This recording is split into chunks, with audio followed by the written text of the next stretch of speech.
Hello दोस्तों, स्वागत है आप सभी लोगों का सीटेट 2022 की एनवायरनमेंट की एक न्यू क्लास में। गाइस, आज की क्लास में हम लोग एनवायरनमेंट के 40 क्वेश्चंस करने वाले हैं, जो कि सीटेट के पॉइंट ऑफ व्यू से काफ़ी ज़्यादा इंपॉर्टेंट है। और साथ ही में दोस्तों, जिन भी बच्चों ने हमारी एनवायरनमेंट की जो पिछली क्लासेस है, जिनमें हम लोगों ने एनवायरनमेंट के सीटेट के पॉइंट ऑफ व्यू से जितने भी इंपॉर्टेंट टॉपिक्स हैं, जैसे कि पेड़ पौधों से संबंधित प्रश्न, पशु पक्षियों से संबंधित प्रश्न और साथ ही में लोक नृत्य वगैरह, नेशनल पार्क, उन सभी क्लासेस को नहीं देखा है तो उनकी प्लेलिस्ट का लिंक आपको डिस्क्रिप्शन में और साथ ही में ऊपर आई बटन में मिल जाएगा, तो वहां से आकर आप सभी लोग देख सकते हैं। और दोस्तों, जो भी हमारे चैनल पर पहली बार आए हैं वह चैनल को सब्सक्राइब कर लें और साथ ही में लाइक करना, बेल आइकन को प्रेस कर कॉल के बटन पर सेट कर लें। चलिए तो दोस्तों, बिना देर की क्लास को स्टार्ट करते हैं। आज क्लास में हम लोग वन लाइनर क्वेश्चंस को करने वाले हैं। पहला क्वेश्चन देख लेंगे, जल में जीवों को जीवित रहने के लिए बीओडी कितना होना चाहिए। ठीक है ना, जो जल रहता है ना, उसमें दोस्तों जीवों को जीवित रहने के लिए बीओडी कितना होना चाहिए, तो वह होना चाहिए 4%। कितना होना चाहिए? 4% होना चाहिए। आगे देख लेंगे, ध्वनि की तीव्रता किस में मापी जाती है, तो दोस्तों जो ध्वनि रहती है ना, उसकी तीव्रता डेसीबल में मापी जाती है। किस में मापी जाती है? तो वह डेसीबल में मापी जाती है। इटाई रोग किसके कारण होता है? काफी ज्यादा इंपॉर्टेंट है, क्योंकि दोस्तों रोगों से रिलेटेड भी कई क्वेश्चन सीटेट में पूछ लिए जाते हैं। तो इटाई रोग किससे संबंधित है दोस्तों, बताइएगा।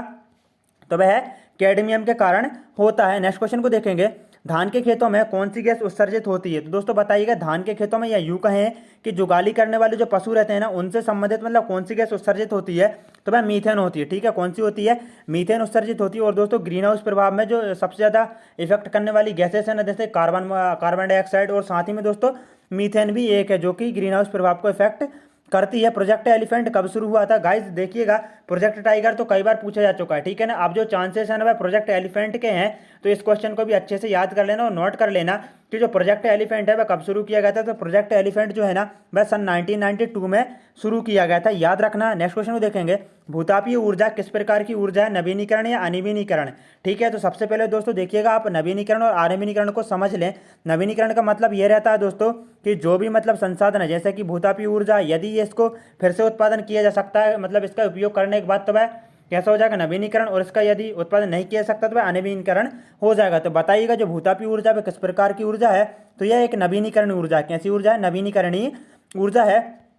अब एक क्वेश्चन मैं आपसे पूछता हूं कि दोस्तों जो मतलब कि डीजल है ना, वह किस प्रकार का मतलब ऊर्जा का स्रोत है, नवीनीकरण या अनवीनीकरण, तो बताइएगा। और नवीनीकरण को गैर परंपरागत और अनवीनीकरण को परंपरागत भी कहा जाता है। नेक्स्ट क्वेश्चन देखेंगे, भारत में सर्वाधिक सघन वन वाला राज्य कौन सा है, तो सर्वाधिक सघन वन की बात होगी तो हम अरुणाचल प्रदेश लगाएंगे। और यदि वहीं पर बात होगी दोस्तों परसेंटेज के बेस पे, ठीक है ना, यदि सबसे ज़्यादा परसेंटेज पर मतलब वन कहाँ पर है, तो वह मिजोरम में है। कहाँ पर है? मिजोरम में है। अब मिजोरम से एक क्वेश्चन हमको याद आता है कि जो चेराव है ना, वह कहाँ के लोग करते हैं, दोस्तों मिजोरम के लोग ही जो चेराव लोक नृत्य है ना वह करते हैं, याद रखना। नेक्स्ट क्वेश्चन को देखेंगे, प्रोजेक्ट टाइगर कब शुरू किया गया था। आई होप ये तो क्वेश्चन आप सभी लोगों को पता ही होगा, सन 1973 में। ठीक है ना, तो जो प्रोजेक्ट टाइगर है वह सन 1973 में स्टार्ट किया गया था। 24D क्या है दोस्तों, यहाँ पर क्वेश्चन नहीं है, बल्कि ये 24 जो पूरा का पूरा मतलब कि क्वेश्चन है, क्वेश्चन नंबर नहीं है। 24D क्या है, तो 24D जो है ना वह खरपतवार नाशी है, याद रखना, इंपॉर्टेंट है। और आपको दोस्तों आज की क्लास में बिल्कुल नए नए क्वेश्चन भी देखने को मिलने वाले हैं। आगे देखेंगे, ह्यूमेलिन क्या है, दोस्तों ये भी न्यू क्वेश्चन है। तो ह्यूमेलिन है मानव जनित प्रदूषण है। क्या है? मानव जनित प्रदूषण जो है वह ह्यूमेलिन क्या है, तो मानव जनित प्रदूषण है। नेक्स्ट क्वेश्चन है, स्पेस डिब्री से आप क्या समझते हैं, ये भी इंपॉर्टेंट है। स्पेस डिब्री से आप क्या समझते हैं दोस्तों? स्पेस डिब्री का मतलब होता है अंतरिक्ष में कूड़ा करकट। ठीक है ना, जो भी अंतरिक्ष में कूड़ा करकट होता है ना, उसको दोस्तों स्पेस डिब्री के नाम से जाना जाता है, या यूं कहें कि उससे हम अंतरिक्ष में कूड़ा करकट को ही समझते हैं। विश्व खाद्य दिवस कब मनाया जाता है, यहाँ से मैं आपसे एक क्वेश्चन पूछने वाला हूँ। ठीक है ना, तो बताइएगा विश्व खाद्य दिवस कब मनाया जाता है। विश्व जो खाद्य दिवस है ना, वह 16 अक्टूबर को मनाया जाता है। अब दोस्तों दिवसों की बात हुई है, तो जितने भी इंपॉर्टेंट है ना हम उनको कर लेते हैं। सबसे पहले हम चलते हैं दोस्तों, देखिएगा 22 मार्च को, और फिर 22 अप्रैल को और 22 मई को। तो दोस्तों 22 मार्च को जल दिवस मनाया जाता है, और उसके बाद 22 अप्रैल को पृथ्वी दिवस मनाया जाता है। और हम वहीं पर बात कर लेंगे दोस्तों, 22 मई को तो जैव विविधता दिवस मनाया जाता है, याद रखना। और 2 फरवरी को विश्व आर्द्रभूमि दिवस। एक क्वेश्चन मैं आपसे पूछता हूँ कि दोस्तों 5 जून को कौन सा दिवस मनाया जाता है, कमेंट बॉक्स में जरूर से आंसर देना। ठीक है ना, चलिए तो दोस्तों नेक्स्ट क्वेश्चन को देख लेते हैं। दोस्तों नेक्स्ट क्वेश्चन देखने से पहले आप सभी लोगों को एक जानकारी दे दूं कि यदि दोस्तों आपको जो आज की क्लास है ना, सीटेट 2022 की जो क्लासेस है ना, यदि आपको इनका पीडीएफ चाहिए क्लासेस का, तो आप हमारे टेलीग्राम के चैनल से जुड़ सकते हैं, जिसकी लिंक आपको डिस्क्रिप्शन में मिल जाएगी। और साथ ही में दोस्तों यदि आप वहां से ज्वाइन नहीं हो पाते हैं, तो आप टेलीग्राम पर जाकर AKS career exam study search कर सकते हैं। ठीक है, तो आप वहां से जाकर ज्वाइन हो सकते हैं। बिल्कुल दोस्तों, आपको फ्री पीडीएफ और नोट्स अवेलेबल हैं। आगे देखेंगे, भारत सरकार ने किस जीव को राष्ट्रीय जलीय जीव घोषित किया है। दोस्तों जिस प्रकार से आप देख सकते हैं प्रत्येक देश का राष्ट्रीय पशु पक्षी, ठीक है, पेड़ पौधे वगैरह रहते हैं, तो उसी प्रकार दोस्तों भारत सरकार ने मतलब कि एक जीव है जिसको जलीय जीव घोषित किया है। राष्ट्रीय जलीय जीव कौन सा है, तो वह डॉल्फिन है, ठीक है ना। कौन सा है, डॉल्फिन को दोस्तों भारत ने राष्ट्रीय जलीय जीव घोषित किया है। कब किया है, आप इसका आंसर देना कमेंट बॉक्स में। दोस्तों मैं आप सभी लोगों से क्वेश्चन इसलिए पूछता हूं ताकि आपकी भी अच्छे से प्रैक्टिस होती रहे। यूनेप का मुख्यालय कहाँ पर स्थित है, ये भी इंपॉर्टेंट है। और दोस्तों यूनेप का फुल फॉर्म क्या हो जाएगा, यूनाइटेड नेशन एनवायरनमेंट प्रोग्राम, ठीक है ना, इसका फुल फॉर्म है। और जो यूनेप है ना, इसका मुख्यालय जो है ना वह नैरोबी केन्या में है। कहाँ पर है, नैरोबी केन्या में है। नेक्स्ट क्वेश्चन को देखेंगे दोस्तों। नेक्स्ट क्वेश्चन है, ब्लू बेबी सिंड्रोम जल में किस तत्व की अधिकता के कारण होती है। तो दोस्तों जो ब्लू बेबी सिंड्रोम है वह एक रोग है, तो वह जल में किस तत्व की अधिकता के कारण होती है, तो नाइट्रोजन की अधिकता के कारण ब्लू बेबी जो सिंड्रोम है ना वह हो जाता है। नेक्स्ट क्वेश्चन है, मौसम संबंधी घटनाएं, बादलों का बनना, वर्षा, बिजली चमकना, हवाओं का चलना किस मंडल में होता है। दोस्तों जितने भी मौसम संबंधी घटनाएं हैं, जैसे कि दोस्तों आपने देखा होगा बिजली चमकना, बारिश होना, तो ये सभी दोस्तों किस मंडल में होती है, क्षोभ मंडल में होती है। किस मंडल में होती हैं, क्षोभ मंडल में होती हैं। नेक्स्ट क्वेश्चन है, रेडियो तरंगों का उत्सर्जित होना किस मंडल से संबंधित है। दोस्तों अभी हम लोगों ने मौसम संबंधी घटनाएं देखी, अब हम बात कर रहे हैं रेडियो तरंगों की, ठीक है ना।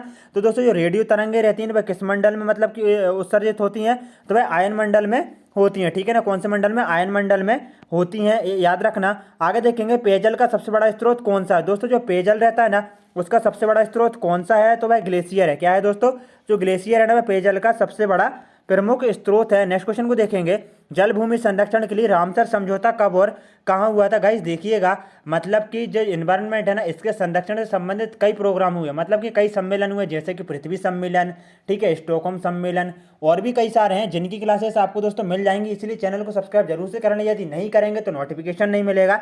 उसी प्रकार दोस्तों रामसर भी एक समझौता है जो कि आर्द्र भूमियों के संरक्षण से संबंधित है। यह यूं कहें कि जल भूमि संरक्षण के लिए रामसर समझौता है। तो यह कब और कहाँ पर हुआ था, ये जो है ना वह सन 1971 में ईरान में रामसर जो नाम का शहर था ना ईरान का, वहां पर हुआ था। और दोस्तों अब हम बात करते हैं आर्द्र भूमि दिवस की, ठीक है ना, जो कि 2 फरवरी को मनाया जाता है। और दोस्तों 4 फरवरी को विश्व कैंसर दिवस मनाया जाता है। फूलों की घाटी कहाँ पर है, वेरी इंपॉर्टेंट क्वेश्चन है दोस्तों, स्टार लगा लेना नोट करके। जो फूलों की घाटी है ना यह उत्तराखंड में है। कहाँ पर है, उत्तराखंड में स्थित है। अब नेक्स्ट क्वेश्चन को देखेंगे, वन विकास विषय, ठीक है ना। गाइस देखिएगा, वन विकास जो है ना वह विषय है, तो किसका विषय है, राज्य का, केंद्र का, या फिर समवर्ती सूची का।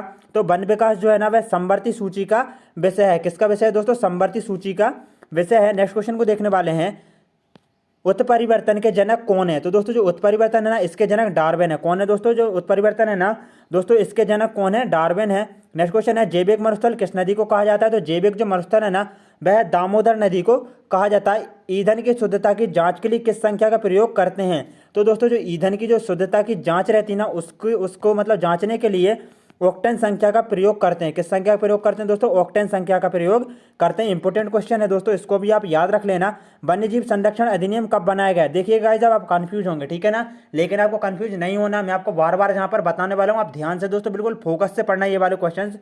वन्यजीव संरक्षण अधिनियम कब बनाया गया। तो दोस्तों देखिएगा, यदि हम बात करें वन्य जीव मतलब कि जो वन के जीव रहते हैं ना उनको संरक्षण प्रदान करने के लिए एक अधिनियम बनाया गया जो कि सन 1972 में बनाया गया था। ये किससे संबंधित है, वन्य जीवों से। पर्यावरण संरक्षण, अब बात हो रही दोस्तों, देखिए वन्य जीव की बात हुई, अब हम जो ऑल ओवर जो पर्यावरण है ना उसकी बात कर रहे हैं। तो पर्यावरण संरक्षण कानून कब बनाया गया, तो ये 1986 में बनाया गया था। कब बनाया गया, तो 1986 में बनाया गया था।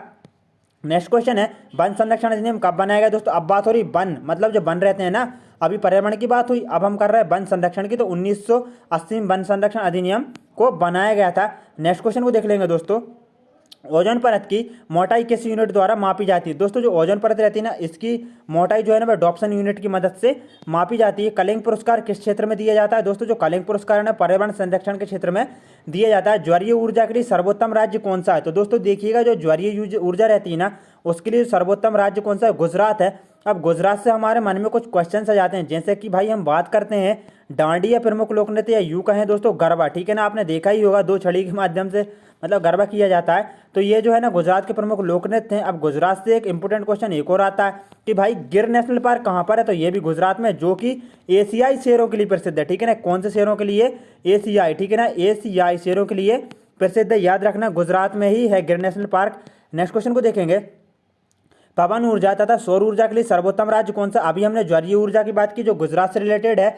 पवन ऊर्जा तथा सौर ऊर्जा के लिए सर्वोत्तम राज्य राजस्थान है। कौन सा है दोस्तों, राजस्थान है। राजस्थान के दोस्तों प्रमुख लोक नृत्य देखिए, कठपुतली देख लीजिएगा, ठीक है ना, और घूमर देख लेंगे दोस्तों। कौन सा घूमर देख लेंगे, सुईसनी, पनिहारी, और दोस्तों एक और इंपॉर्टेंट है कालबेलिया, ठीक है ना। कालबेलिया जो है ना वह इंपॉर्टेंट लोक नृत्य कहाँ का है, राजस्थान का, और रणथंबोर नेशनल पार्क, ठीक है ना। कौन सा, रणथंबोर नेशनल पार्क या यूं कहें दोस्तों केवला देवी जो नेशनल पार्क है ना वह कहाँ पर है, तो वह भी राजस्थान में ही। आगे देखेंगे भारतीय वन प्रबंधन संस्थान, ठीक है ना, कहाँ पर स्थित है। अब देखिएगा यहाँ पर बात हो रही है भारतीय वन प्रबंधन संस्थान की, तो यह मध्य प्रदेश की राजधानी भोपाल में है। कहाँ पर है, भोपाल में। और दोस्तों भोपाल को झीलों की नगरी भी कहा जाता है। नीरी कहाँ पर है, ठीक है ना, जो नीरी संस्थान है दोस्तों या नेरी संस्थान यूँ कहें तो ये जो है ना वह नागपुर में है। कहाँ पर है दोस्तों, नागपुर में है। नेक्स्ट क्वेश्चन को देखेंगे, भारतीय वन अनुसंधान संस्थान कहाँ स्थित है दोस्तों। अभी हमने क्या देखा, भारतीय वन प्रबंधन, अब यहाँ पर दोस्तों ये वर्ड चेंज हो गया, अनुसंधान हो गया, तो ये देहरादून में स्थित है, उत्तराखंड की राजधानी। और उत्तराखंड में ही कौन सी घाटी है, वैली ऑफ फ्लावर, फूलों की घाटी जो है ना वह उत्तराखंड में ही स्थित है। गिद्धों को किस रसायन से खतरा उत्पन्न हुआ, तो दोस्तों देखिएगा जो डिक्लोफिनाल जो रहता है ना उससे जो गिद्ध रहते हैं ना उनको खतरा होता है। क्यों होता है, क्योंकि दोस्तों ये मतलब गिद्ध क्या करते हैं, जो मरे हुए पक्षी वगैरह रहते हैं उनको खाते हैं, और उनके उपचार में इस दवा का प्रयोग किया जाता है, ठीक है ना। तो उनके उपचार में जब इस दवा का प्रयोग किया जाता है और जब वह मरे हुए पक्षी को खाते हैं ना गिद्ध, तो उनके शरीर में प्रवेश कर जाती है डिक्लोफिनाल, तो उससे क्या होता है गिद्धों को मतलब काफ़ी ज़्यादा खतरा उत्पन्न हुआ है। ओजोन परत में सर्वाधिक मतलब क्षेत्र कहाँ है, तो दोस्तों ध्रुवों पर है, ठीक है। कहाँ पर है, ध्रुवों पर है। ओजोन दिवस कब मनाया जाता है, 16 सितंबर को जो रहता है ना वह ओजोन दिवस मनाया जाता है।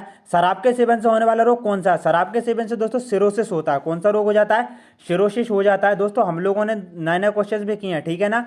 आगे देखेंगे एगमार्क क्या है, तो दोस्तों जो एगमार्क है ना वह पर्यावरण अनुकूलन के लिए है, ठीक है ना। जो एगमार्क है ना पर्यावरण अनुकूलन के लिए मतलब एक प्रतीक है, याद रखना। आगे देखेंगे एक सींग वाला गैंडे के लिए कौन सा नेशनल पार्क प्रसिद्ध है, तो दोस्तों आज की क्लास का हम अंतिम क्वेश्चन देख रहे हैं, ठीक है ना। एक सींग वाला गैंडे के लिए कौन सा नेशनल पार्क प्रसिद्ध है, दोस्तों जो कांजीरंगा नेशनल पार्क है ना वह एक सींग वाले गैंडे के लिए प्रसिद्ध है। अब दोस्तों हम लोग कुछ इंपॉर्टेंट क्वेश्चंस को और कर लेते हैं असम से रिलेटेड, ठीक है ना। असम से रिलेटेड कर रहा है, याद रखना। तो गाइस देखिएगा हम बात करते हैं गाइस यहाँ पर, ठीक है। देखिएगा असम का एक प्रमुख लोक नृत्य कौन सा, बिहू, ठीक है ना, काफ़ी ज़्यादा इंपॉर्टेंट है, असम का ही है। और मानस नेशनल पार्क कहाँ पर है, हम बात करते हैं तो असम में ही है। तो दोस्तों हम लोगों ने जितने भी इंपॉर्टेंट क्वेश्चंस थे ना दोस्तों डेली के डेली आपको यहाँ पर सीटेट की मतलब कि जो एनवायरनमेंट क्लासेस है ना वह अच्छे अच्छे क्वेश्चन मिलेंगे आपको बिल्कुल दोस्तों एग्जाम के पॉइंट ऑफ व्यू जो इंपॉर्टेंट है। कोई एरे गहरे और जो फालतू के क्वेश्चन हम आपको कचरा नहीं पढ़ा रहे हैं, जितने इंपॉर्टेंट है उन सभी को ही हम यहाँ पर आपको पढ़ा रहे हैं। जिन्होंने भी चैनल को सब्सक्राइब नहीं किया प्लीज़ चैनल को सब्सक्राइब कर लें और साथ ही में लाइक करें, बेल आइकन को प्रेस करें और ऑल के बटन पर सेट करें। दोस्तों जरूर से बताइएगा क्लास कैसी लगी। यदि आप हमको मतलब एक लाइक करते तो हमको दोस्तों ज़्यादा से ज़्यादा मोटिवेशन मिलता है और हम दोस्तों आपके लिए अच्छी से अच्छी बेहतर से बेहतर क्लासेज जो है ना प्रोवाइड करने की कोशिश करते हैं। और साथ ही में दोस्तों आप टेलीग्राम चैनल से भी जुड़ सकते हैं, बिल्कुल आपको फ्री PDF और नोट्स मिलेंगे, बिल्कुल भी कोई भी चार्ज आपसे नहीं लिया जाएगा। जय हिंद, वंदे मातरम, मिलते हैं को नेक्स्ट क्लास में।